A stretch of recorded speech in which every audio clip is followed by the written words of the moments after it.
Assalamualaikum warahmatullahi wabarakatuh. Para pendengar yang senantiasa dirahmati oleh Allah, bersama saya Fitratul Inayatur Rohmah di studio Rumah Keluarga Indonesia.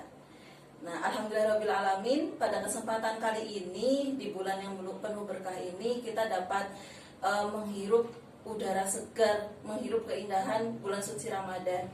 Semoga kita semua menjadi hamba Allah, kita semua menjadi umat Nabi Muhammad yang bisa memaksimalkan Ramadan kali ini. Nah, kemudian pada kesempatan kali ini bertepatan dengan hari lahirnya Kartini yang senantiasa kita peringati ya, tanggal 21 April. Nah, kita sudah bersama dengan orang yang sangat spesial. Nah, kalau misalkan biasanya kita itu hafal sekali ya, ibu kita Kartini. Nah, kita juga punya nih ibu kita. Ibu kita yang luar biasa sekali ya, Ibu Yeni Farita S.Farm. Ya, kenapa saya bilang ibu kita? Karena beliau ini adalah Ketua Bidang Perempuan dan Ketahanan Keluarga DPD PKS Brebes ya Bu ya, betul seperti itu. Oke, sebelum masuk ke tema utama terkait dengan Kartini dan tokoh-tokoh kebangkitan wanita, saya mempersilahkan Bu Ita untuk menyampaikan, untuk memperkenalkan diri dan menyampaikan terkait dengan profil BPKK ya, atau Bidang Perempuan dan Ketahanan Keluarga. Kami persilahkan. Terima kasih kepada Bu Inayah ya, atas waktu yang diberikan kepada saya. Sebelumnya saya mohon maaf nih pendengar karena tadi prolognya sudah menyanjung sekali ya. Saya takutnya nanti apa yang mau saya sampaikan tidak sesuai dengan isi tema kali ini. Mudah-mudahan nanti bisa mewakili ya keingintahuan kita tentang Kartini walaupun tidak begitu mendalam tentang sosok beliau. Yang pertama kan saya perkenalkan tentang BPKK ya. Apa itu BPKK? BPKK adalah salah satu bidang di Partai Keadilan Sejahtera yang di situ singkatannya Bidang Perempuan dan Ketahanan Keluarga. Gitu. Jadi bukan mengkhususkan masalah perempuan, tapi di sini lebih ke keluarga gitu ya. Walaupun kebanyakan anggotanya itu semua kebanyakan perempuan gitu.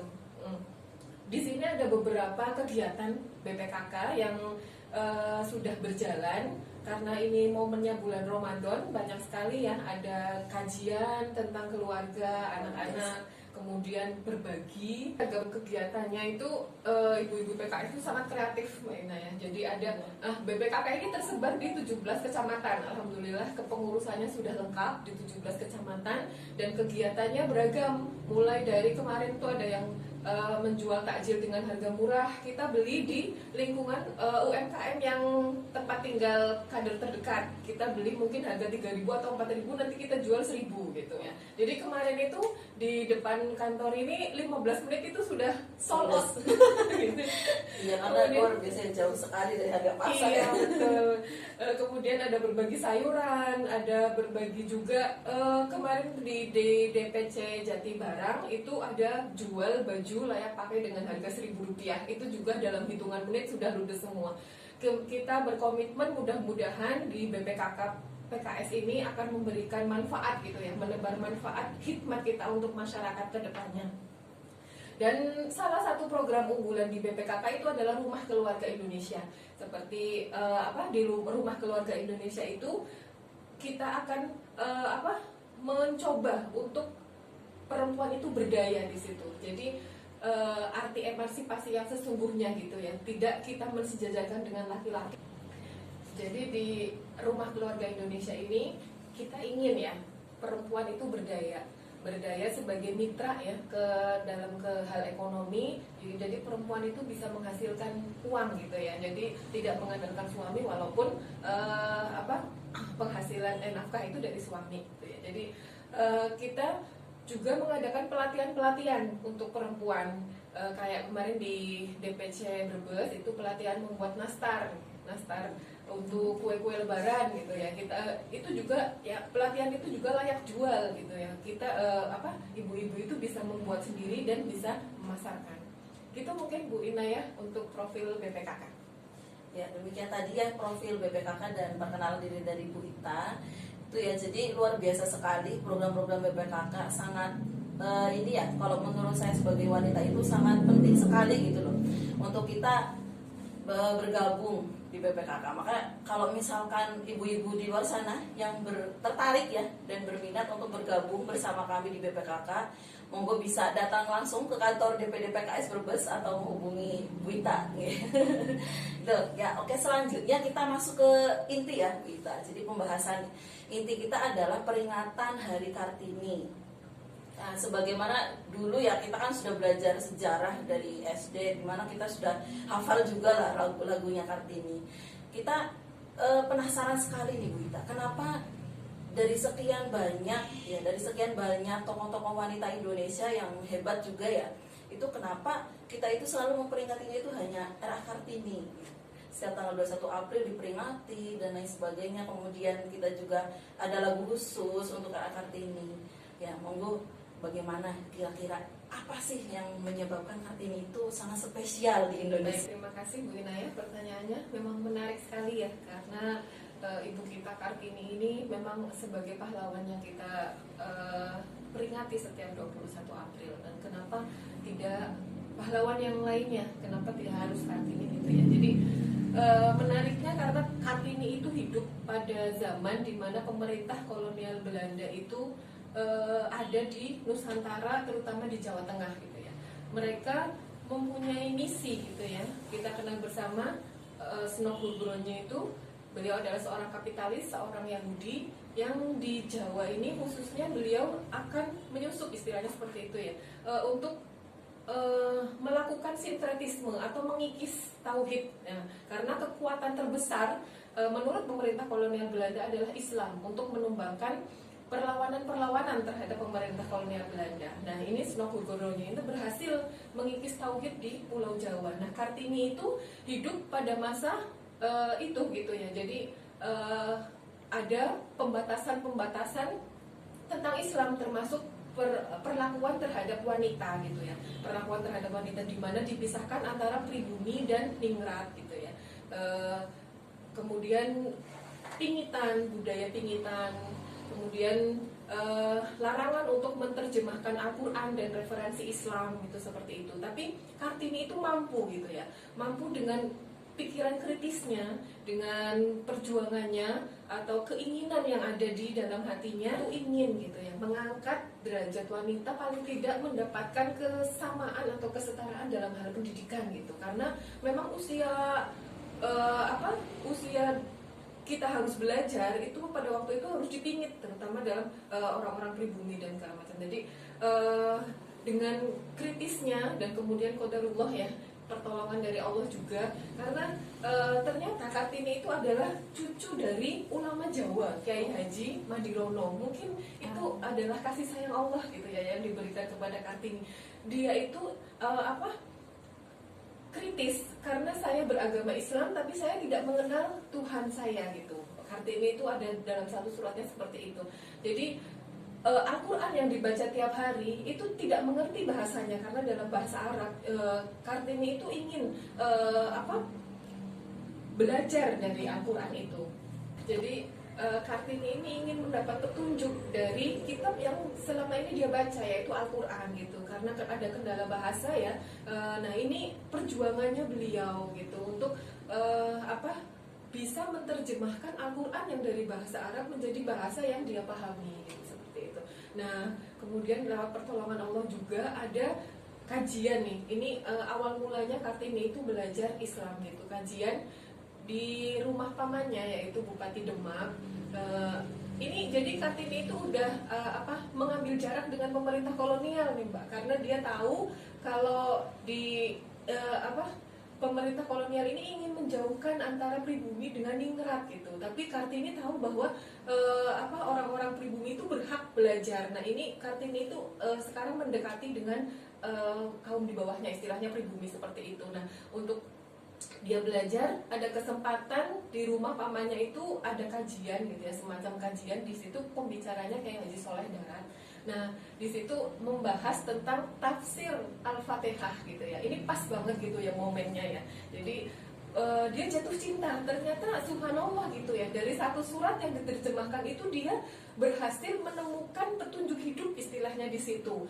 Ternyata bahasa Al-Quran dari satu surat itu mempunyai makna yang dalam gitu. Dan di sini Kartini itu semacam menuntut gitu ya kepada Kiai Soleh Darat itu. Beliau bertanya gitu, bagaimana hukumnya seorang ulama gitu yang mengerti kandungan Al-Quran tapi tidak berusaha untuk menjadikan Al-Quran itu mudah dipahami dengan bahasa yang kita tahu ya, yang dipahami orang banyak gitu. Nah, di situ kayak Haji Soleh Darat merasa tertantang gitu ya. Oh, ternyata ada orang yang berpikiran kritis dan memang tanggung jawab seorang ulama adalah menyebarkan ilmu seluas-luasnya. Kemudian kayak Haji Soleh Darat menerjemahkan Al-Quran dari juz 1 sampai juz 13 untuk dihadiahkan sebagai hadiah pernikahan untuk Kartini. Kenapa sampai juz 13? Karena beliau wafat ya sesudah itu. Ini mungkin yang menjadi ide karena beliau sudah membaca Al-Quran dengan terjemahan untuk menamai atau untuk memberikan judul dari surat-surat yang beliau tulis. Mungkin terinspirasi dari Quran surat Ibrahim ayat 1 ya, minah dulu mati ilah nur, atau dari ke-8 menuju cahaya. Yang saya tangkap itu luar biasa ya, anak Kartini itu memperjuangkan hak-hak wanita, terutama hak pendidikan ya. Kemudian juga saya tadi baru ingat ternyata memang dari segi spiritual juga beliau perjalanan untuk mencari hidayah Al-Quran terutama ya, itu sangat menarik sekali. Saya baru mendengar itu loh, jujur luar biasa ya, saya buta sejarah sekali ini ternyata. Nah, kemudian tadi ya terkait dengan pertanyaan saya gitu, kenapa jadi spesial? Mungkin ada sisi lain dari Kartini, perjuangan apa lagi sih? Mungkin yang di rumah itu penasaran juga kenapa bisa sangat spesial sekali. Silakan. Ya, jadi Kartini itu paket komplit istilahnya seperti itu ya Bu Ina ya. Dalam seorang perempuan ternyata potensinya Masya Allah luar biasa. Sisi lain Kartini itu ingin memajukan ekonomi, dalam segi ekonomi, berdaya secara ekonomi. Nah, Kartini itu memajukan masyarakat secara komprehensif gitu ya, berbasis ketahanan keluarga. Nah, ini peran wanita juga di sini. Jadi Kartini itu sampai sekarang kan Jepara terkenal ukirannya gitu ya. Nah, itu cikal bakal ukiran Jepara itu sampai terkenal ke luar negeri, itu pemasarannya itu dari R.A. Kartini ternyata. Karena beliau dekat ya dengan pemerintah kolonial Belanda, beliau ingin memunculkan kerajinan asli Jepara, yaitu ukiran kayu gitu ya, kemudian agar dipasarkan di pasar internasional, yaitu di Belanda sana gitu ya.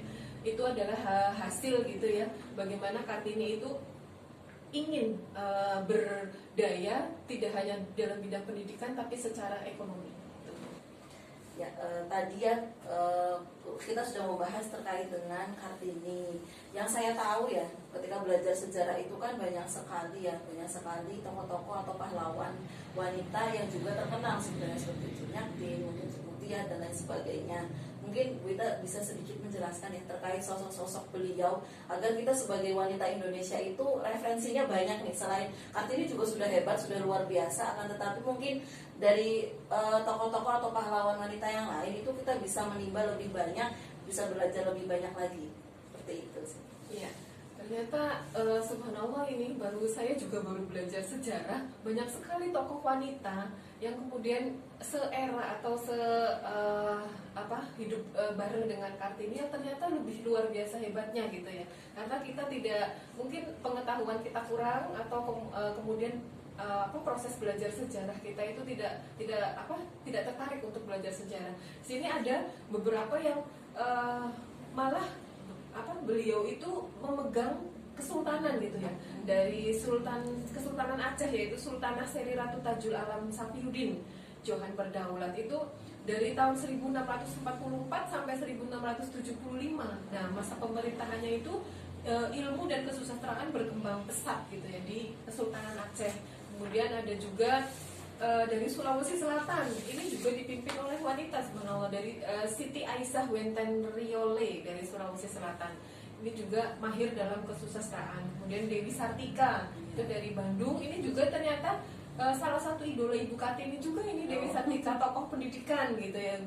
Jadi mungkin Ibu Kartini melihat di Jawa Tengah saya terkungkung begini, tapi ternyata di Jawa Barat ada seorang wanita yang bisa mendirikan sekolah seperti itu. Kenapa beliau bisa, saya tidak bisa?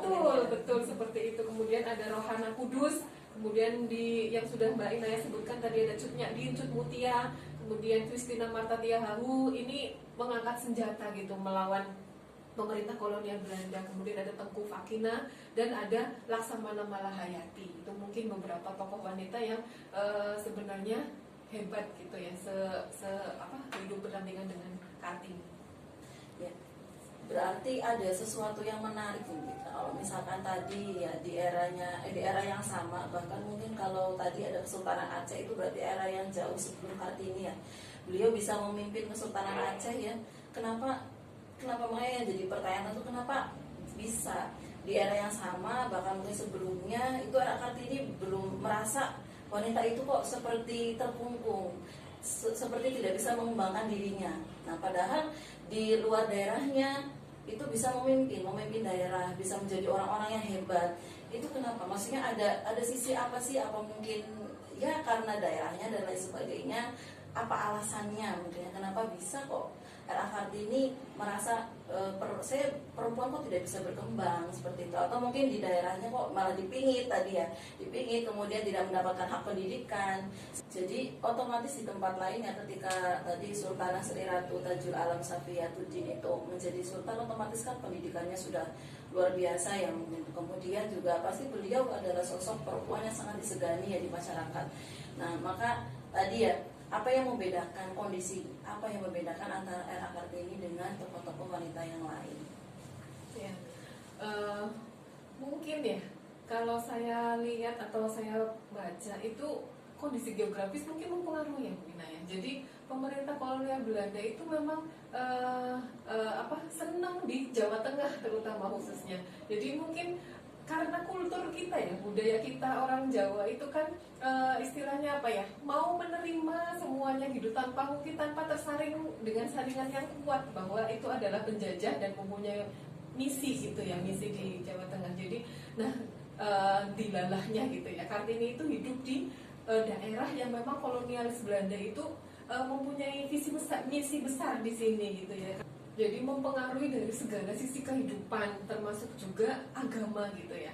Di Kesultanan Aceh kita sudah tahu ya bagaimana Aceh itu Islam itu berkembang pesat di sana.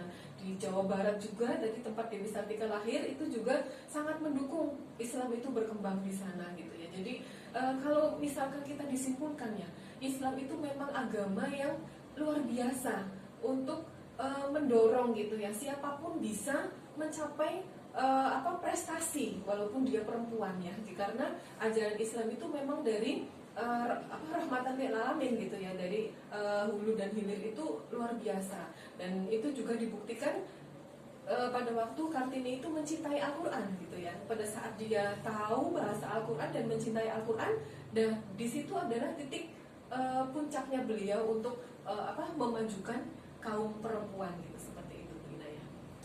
Ya, tadi sudah bahas luar biasa ya, sampai ke akar-akarnya kita. Banyak sekali pelajaran yang bisa kita ambil ya sebagai wanita Indonesia terkait dari sosok Kartini dan sosok wanita atau pahlawan yang lain. Kemudian kalau pesan Bu Ita nih untuk wanita-wanita yang sekarang itu bagaimana? Maksudnya kita kan sekarang di era pandemi terutama ya, wanita perannya itu harus seperti apa? Kemudian ya tadi agar Indonesia ini sebagaimana yang ini ya slogannya PKS di peringatan Hari Kartini ini, bersama PKS, nah perempuan bergiat, kemudian lingkungannya juga sehat dan ekonomi kuat. Nah itu kan berarti senada dengan yang tadi upaya-upaya yang telah Kartini lakukan seperti itu. Maka apa sih perempuan sekarang yang bisa kita lakukan itu apa? Yang pertama mungkin bisa gabung dengan kita dulu nih Bu Ina ya. Oh jadi iya, menjadi promosi ya Bu. Menjadi anggota BPKK. Jadi kita belajar bareng-bareng gitu ya, karena memang potensi di perempuan itu sungguh luar biasa gitu ya. Kalau misalkan cuma sedikit yang bergabung di komunitas kita gitu ya, di BPKK, itu nanti akan terasa kurang gitu ya. Kalau kita gabung di sini, kemudian kita belajar bareng ya bagaimana posisi kita sebagai perempuan, sebagai anak, kemudian sebagai ibu, sebagai anggota masyarakat yang kemudian setelah kita tahu gitu ya, kita terjun ke masyarakat, kemudian kita membangun masyarakat gitu ya, itu akan menjadi tugas kita itu lebih ringan, dan insya Allah perempuan itu lebih berdaya dan lebih hebat sesuai dengan jargon kita ya, memperingati Hari Kartini ini ya, bersama PKS Perempuan Bergiat, Lingkungan Sehat dan Ekonomi Kuat gitu mungkin Bu Ina ya. Ya, oke, sebagai pertanyaan penutup ya. Nah, tadi kan kita sudah membahas banyak sekali toh. Kemudian menurut Bu Ita sendiri, sosok perempuan yang hebat itu yang seperti apa? Atau mungkin bisa sampel ya perempuan yang sekarang, mungkin karena kondisi dulu kan tadi masa kolonialis, mungkin perjuangannya kan lebih berat. Perjuangan wanita sekarang itu kan pasti berbeda lagi ya, tantangannya berbeda lagi. Mungkin di era digital apalagi seperti sekarang, tantangan perempuan otomatis akan lebih berat lagi ya. Kalau dulu musuh terlihat kolonialis, kalau sekarang musuhnya nggak terlihat. Itu bagaimana kira-kira sosok perempuan hebat, dan kemudian ketika apa yang beliau lakukan di masa yang sekarang ini? Ya, jadi sosok perempuan hebat gitu ya. Kita mungkin punya idola sendiri-sendiri ya Bu Ina ya. Kalau saya yang pertama saya kagumi itu ibu ya, ibu saya gitu ya. Dari beliau saya bisa mandiri seperti ini, bisa mandiri secara ekonomi juga, bisa mandiri dari pendidikan yang mungkin dari segi agamanya juga dari beliau saya banyak memaksa ya. Kalau zaman dulu itu kan kita disekolahkan sore gitu, sekolah TPA gitu seperti itu. Kemudian dari perempuan-perempuan PKS nih Bu, banyak sekali juga perempuan-perempuan PKS yang kiprahnya luar biasa beliau gitu ya. Mungkin kita kenal sosok Ibu Wiryaningsih ya, dari 10 anaknya itu Masya Allah ya, itu dalam proses hafid juga sudah banyak yang hafiz gitu ya, hafid Quran. Jadi kemudian Ustadzah Yayah Yusroh almarhumah gitu ya, itu juga Masya Allah ya, 14 kalau nggak salah anaknya ya Bu. Itu tidak hanya dari segi agama, tapi dari segi pendidikan intelektual pun mereka ya, anak-anak Bu Yusroh itu berprestasi gitu ya. Kemudian di parlemen nih Ibu Ledia Hanifah itu juga Masya Allah ya, anak kita. Kemudian Bu Neti Bu Neti istrinya Pak Aher ya, Ahmad Heriawan, itu juga kiprahnya luar biasa gitu ya. Dan mungkin banyak contoh yang lain gitu ya, yang ibu yang bisa memanage waktunya di rumah dia sebagai istri yang hebat, ibu bagi anak-anak yang hebat, tapi di masyarakat juga dia berkiprah yang sangat luar biasa gitu ya Bu Ina ya. Ya, mungkin nanti kita kapan-kapan bisa belajar dari beliau ya Bu ya. Karena beliau ini perlu jadi panutan, maka kita harus gali ilmu yang banyak ya sebagai perempuan, agar kita bisa ya tadi minimal keluarga kita lah, kita mengondisikan keluarga kita, syukur-syukur kita bisa juga berkiprah ya di masyarakat. Itu tadi ya bincang-bincang kita dengan Bu Yeni Farita. Jazakillah Bu Rita sudah meluangkan waktunya untuk kami, untuk berbagi ilmu bersama kami. Kemudian saya minta maaf apabila mungkin tadi kita bercakap-cakap itu saya banyak salah, saya minta maaf. Ya, demikian pendengar yang dirahmati oleh Allah. Cukup sekian ya yang hari ini bisa kita timba, banyak sekali ya ilmu yang dapat kita peroleh dari sosok R.A. Kartini itu sendiri ya, sebagai tokoh kebangkitan wanita. Kemudian ternyata memang sosok beliau ini bukan hanya yang selama ini kita tahu, emansipasi wanita, persamaan hak antara laki-laki dan wanita. Tidak hanya itu, tapi jauh ke dalam kita mengenal beliau itu ternyata banyak hal-hal yang kita belum tahu. Terutama tadi ya perjuangan beliau untuk mencetuskan terjemahan Al-Quran, mungkin salah satunya adalah pencetusnya tadi beliau. Mungkin kalau misalkan beliau tidak kritis untuk ini ya, kita tidak bisa menikmati Al-Quran yang ada terjemahnya. Mungkin seperti itu, kita juga tidak melek akan Al-Quran mungkin ya, karena kita tidak belajar bahasa Arab yang sangat ini, juga kita tidak ini ya, mungkin tidak cukup waktunya itu. Jadi kita perlu berbangga ya sebagai bangsa Indonesia, kita punya sosok wanita-wanita yang hebat. Kita perlu belajar juga dari beliau. Semoga salah satu jargon yang tadi PKS ini di peringatan Kartini ini, kita perempuan itu harus giat dalam segala hal ya, giat di keluarga, kemudian giat di masyarakat, kemudian melakukan hal-hal yang positif. Semoga itu juga akan menjadi tadi di era pandemi kita menjadi masyarakat yang sehat, dan kemudian ekonomi kita juga kuat, karena kita tidak memungkiri ya Bu ya, di era pandemi itu memang ekonomi sedang down ya. Itu jadi semoga kita sebagai wanita itu bisa berkiprah. Dan cukup sekian ya, mohon maaf jika saya selama menjadi host ya di kegiatan ini saya banyak salah, kurang lebihnya mohon maaf. Wassalamualaikum warahmatullahi wabarakatuh. Wah,